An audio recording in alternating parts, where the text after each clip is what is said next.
दूसरी ताली बजाते हैं तो महादेव जी का जो त्रिशूल है वो 3 बार कैलाश पर्वत की परिक्रमा करता है कि कोई छिपकर तो नहीं बैठा। अमर कथा है भाई। तीसरी ताली बजाते हैं, सुगंधित हवाएं बहने लगती है, भक्ति में वातावरण हो जाता है।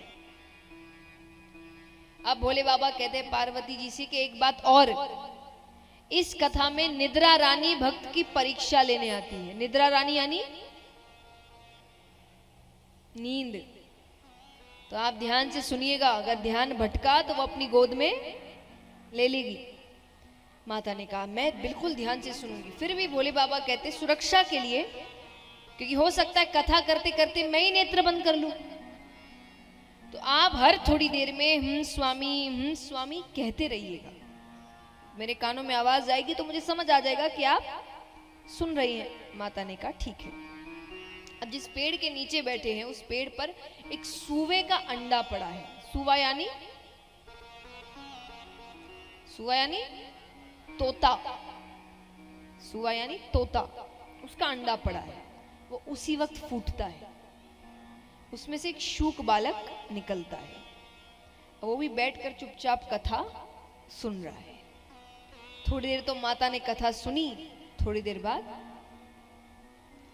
सो गई। भोले बाबा भी नेत्र बंद करके कथा कहे जा रहे हैं। वो सो रही है, लेकिन भोले बाबा रुक ही नहीं रहे। क्यों नहीं रुक रहे?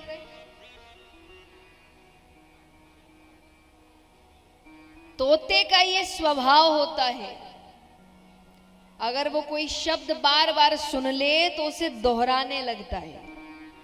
अब माता तो सो गई, वो शूक बालक कह रहा है स्वामी स्वामी। और ये भक्ति की चरम सीमा है कि भोले बाबा इतने लीन है कि उनको उस शूक बालक की आवाज माता की आवाज लग रही। वो कथा कहे जाए। अंत में उन्होंने किसी प्रसंगवश नेत्र खोले कि देवी आपने क्या समझा? देवी तो नींद में। अब वो जगाते हैं। माता ने कहा मुझसे गलती हो गई, आप फिर से कहिए, मैं नहीं सोऊंगी इस बार। भोले बाबा कहते वो तो ठीक है, पर अगर आप सो रही थी तो अभी तक स्वामी कौन कह रहा था? तब देखते हैं तो नेत्र ऊपर जाते हैं। अब भोले बाबा को नहीं पता कि वो अंडे में था।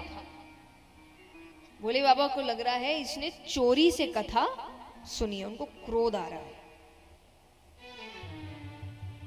तब क्रोध आ रहा है तो महादेव जी पीछे पीछे और वो शूक बालक त्रिशूल लेकर हाथ में। उनको लग रहा है कि इसने चोरी से कथा सुन ली। देवताओं के पास जा रहा है मदद मांगने। कौन बैर ले महादेव जी से? कोई उनसे दुश्मनी लेने को तैयार नहीं। कहते हैं कि जब दैत्यों से संकट आए तो देवताओं के पास जाओ, पर जब देवता से ही संकट तब किसके पास जाए?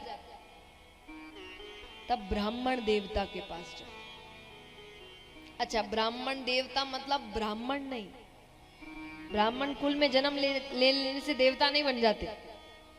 कर्म वैसे होने चाहिए।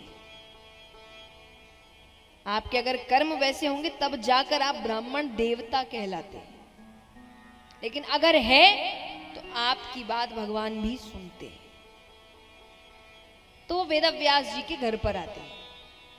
वेदव्यास जी की धर्म पत्नी उबासी लेती है। वो शूक बालक छोटा सा रूप करके उनके मुख के द्वार से उनके गर्भ के अंदर प्रवेश करता है। अब यहाँ पर भोले बाबा आए, नेत्र लाल, हाथ में त्रिशूल। वेदव्यास जी कहे पहली बार तो दर्शन दिए, वो भी इस रूप में, मैंने क्या गलती कर दी? भोले बाबा कहे एक चोर मेरे यहाँ से चोरी करके आपके यहाँ आया है। वेदव्यास जी कहे चोरी आपके यहाँ? चुराने को है ही क्या? भोले बाबा कहे क्या मतलब? अरे बोले मेरा मतलब आप तो कैलाश पर्वत पे रहते हैं, सोना चांदी कुछ रखते नहीं, अब खाने की वस्तु चुराई हो उसके लिए इतना क्रोध?